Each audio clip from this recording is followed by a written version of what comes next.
Olá, meu nome é José Carlos Machado, eu sou o juiz federal da Terceira Vara da Subseção de Belo Horizonte.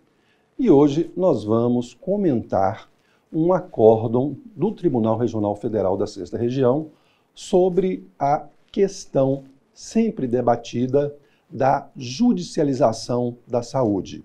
Nesse caso específico, o fornecimento de remédio de alto custo.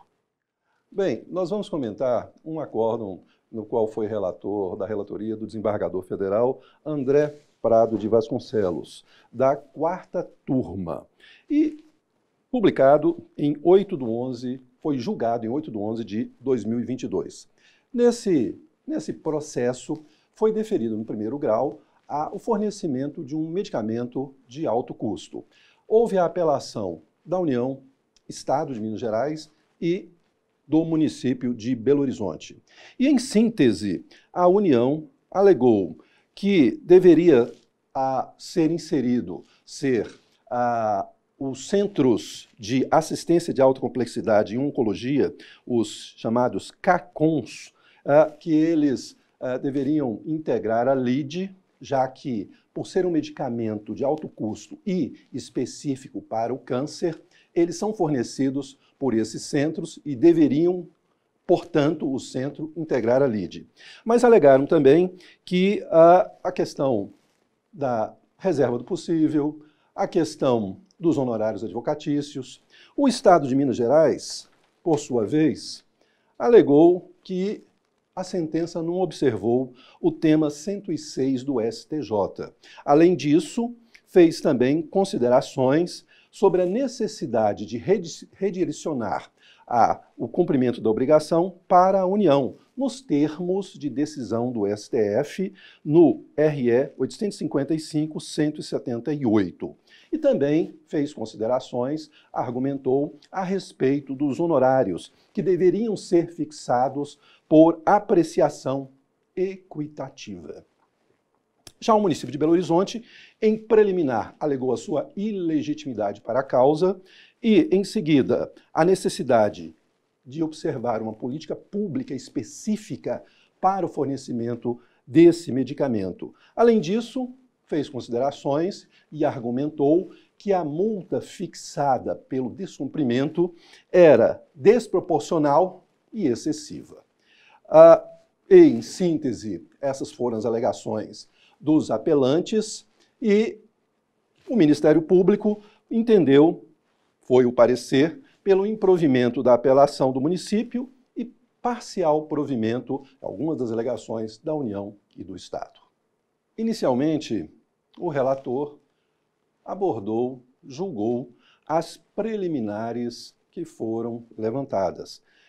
Inicialmente, a ilegitimidade passiva de causa do município e fundamentou a sua decisão no julgamento do Supremo Tribunal Federal no recurso extraordinário 855-178 da relatoria do ministro Luiz Fux, com repercussão geral reconhecida e que fixa a tese da responsabilidade solidária dos entes federativos no caso de fornecimento de medicamentos, no caso de assistência à saúde, afastando, portanto, essa preliminar oposta pelo município, levantada pelo município.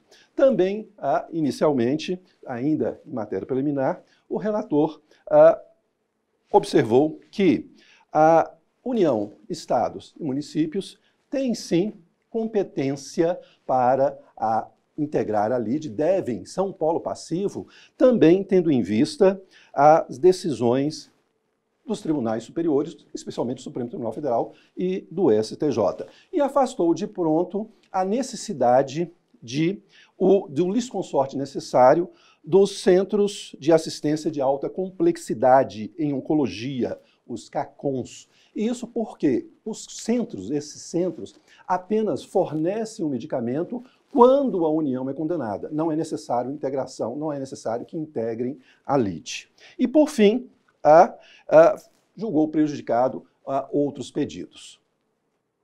No mérito, o relator estabeleceu, após fazer considerações sobre o artigo 196 da Constituição e da necessidade do judiciário, do dever do judiciário, observar se o mínimo existencial está sendo atendido no caso de políticas públicas de saúde. Fez também algumas observações com base no artigo 6º da nossa Constituição, e embasou esse início de apreciação do mérito no tema 106, julgado pelo STJ, no julgamento do RESP 1.657.156, que fixou, importante, algumas teses para o fornecimento de medicamentos. E são elas: primeiro, necessária a comprovação por meio de laudo médico, fundamentado e circunstanciado, expedido por médico que assiste o paciente, importante, relevante. Muitas vezes nós verificamos laudos que são elaborados por médicos que não conhecem o paciente. Portanto, por médicos que assistem o paciente, considerando a imprescindibilidade ou a necessidade desse medicamento, assim como a ineficácia para o tratamento de outros medicamentos fornecidos pelo SUS. Então, primeiro requisito, com base na decisão, no tema 106 do Superior Tribunal de Justiça. Médico elabora um laudo, considerando a imprescindibilidade e justificando, circunstanciando o porquê de, naquele caso, aquele paciente não pode ser medicado com algum outro medicamento fornecido pelo SUS.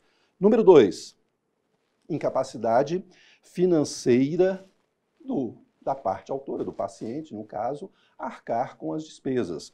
E número 3, a existência de registro do medicamento na Anvisa, observando os usos autorizados por essa agência. Observem aqui, importante, não é a existência desse medicamento em protocolos do SUS, mas sim o seu registro na Anvisa.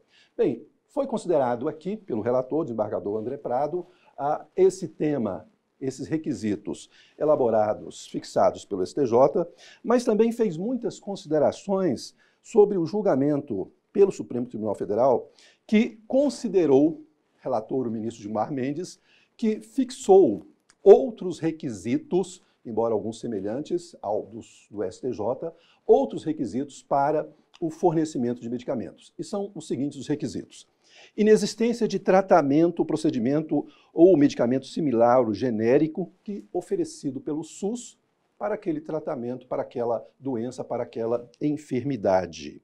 Ou, se existente, a comprovação de que, naquele caso, para aquele paciente, esse medicamento é ineficaz em razão de características pessoais. Número 2, adequação e necessidade do tratamento ou medicamento pleiteado para aquela enfermidade, para aquela doença que acomete o paciente. Número 3, aprovação do medicamento pela Anvisa. E 4, a não configuração de tratamento experimental. Importante aqui, faço a seguinte observação, porque muitas vezes os pedidos são para tratamentos e medicamentos que estão em fase de pesquisa, são experimentais.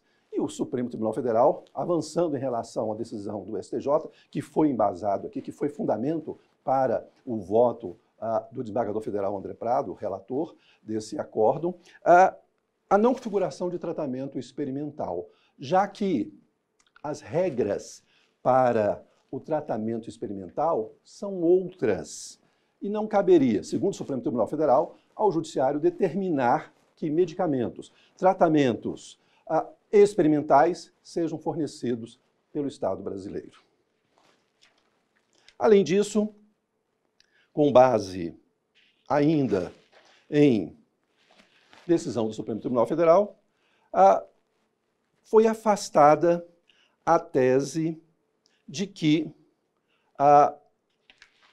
o fornecimento estatal seria apenas, importante, de medicamentos catalogados, protocolados dentro do protocolo de atendimento do SUS.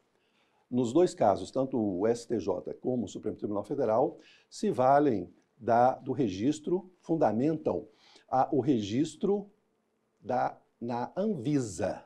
Afastado, portanto, tanto para o STJ como para o Supremo Tribunal Federal, a necessidade, e logo as teses aqui esgrimidas pela União, pelo Estado, eventualmente pelo município, de que só seria possível fornecimento, só seria possível compelir o Estado a fornecer aqueles medicamentos, tratamentos protocolados, fornecidos pelo SUS ou pelas relações de medicamentos incorporados à rotina de estados e municípios. Tese afastada também aqui nesse caso.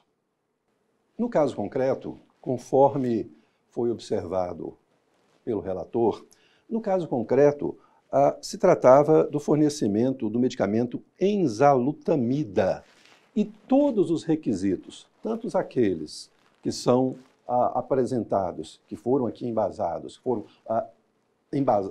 foram esgrimidos no voto, tanto os requisitos do Supremo Tribunal Federal como do STJ foram atendidos. O medicamento tem registro na Anvisa, no caso concreto, não era fornecido pelo SUS, o autor não tinha condição, havia laudo médico circunstanciado, fundamentado, de médico que o acompanhava, logo, devido ao fornecimento do medicamento pelo Estado ou pelo município, no caso, custeado pela União. E essa foi a decisão no caso concreto. E mais ainda, no caso do cumprimento da obrigação, o relator fixou o seguinte, que com base no tema 793, as discussões que são eventualmente observadas, levantadas, alegadas pelos entes federativos, discussões a respeito de compensação financeira, eventualmente alegam a necessidade de licitação, não foi esse o caso, eventualmente alegam questões administrativas, a necessidade de, no próprio processo, haver uma determinação de quanto que cada um deveria arcar administrativamente. O relator afastou toda essa discussão dizendo, bem, aqui o que se pretende é o atendimento ao direito à saúde. Todas essas questões devem ser resolvidas na via administrativa ou em outro processo, afastando, portanto, todo esse tipo de alegação.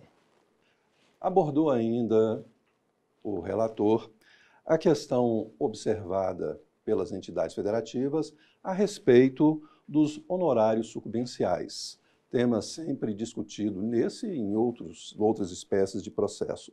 E se valeu para decidir do tema 1076, julgado pelo Superior Tribunal de Justiça, que prevê o arbitramento de honorários por equidade apenas naqueles casos em que o proveito econômico obtido pelo vencedor é inestimável ou irrisório, ou ainda quando o valor da causa é muito baixo, o que não é o caso aqui. E se valendo dessa possibilidade, dessa previsão, dessa tese fixada no tema 1076, considerou que seria possível, já que aqui o proveito econômico obtido pelo vencedor é inestimável. Qual o valor desse medicamento, um medicamento de alto custo, para um tipo de enfermidade como essa? É um valor inestimável. Logo, considerou, os honorários podem ser fixados por equidade. E foi nesse sentido a decisão. A respeito ainda dos honorários da Defensoria Pública da União, grande discussão a esse respeito, nós temos de um lado, e o relator considerou, nós temos de um lado a súmula 412 do STJ. Os honorários advocatícios não são devidos à Defensoria Pública quando ela atua contra a pessoa jurídica de direito público a qual pertença. Contudo, o Supremo Tribunal Federal, ao julgar um agravo regimental em ação rescisória número 1937, isso lá em 2017, julgou que a Defensoria Pública poderia, sim, receber honorário de sucumbência, mesmo quando litigasse, por exemplo, contra a União. Entretanto, o próprio Supremo Tribunal Federal, isso foi observado pelo relator, o próprio Supremo Tribunal Federal reconheceu a existência de repercussão geral nessa matéria. E por isso, julgou o relator que deveria ser considerada e aplicada a súmula 412 do STJ. Os honorários advocatícios não são devidos à Defensoria Pública. E com isso, resolveu também essa questão dos honorários e, além disso, além dessas questões de honorários, a questão da multa, que havia sido fixada no primeiro grau em R$ 1.000 por dia, e o relator considerou que R$ 1.000, julgando considerando precedentes do Tribunal Regional Federal da Primeira Região, que R$ 1.000 por dia seria excessivo e reduziu a multa para R$ 200. E, em conclusão, deu parcial provimento à apelação das partes para reduzir honorários sucumbenciais, reduzir a multa para R$ 200 e condenar a União, o ônus da União, a pagar o medicamento pleiteado pelo autor, mediante compensação financeira das entidades, no caso União, Estado e Município, a ser realizada administrativamente.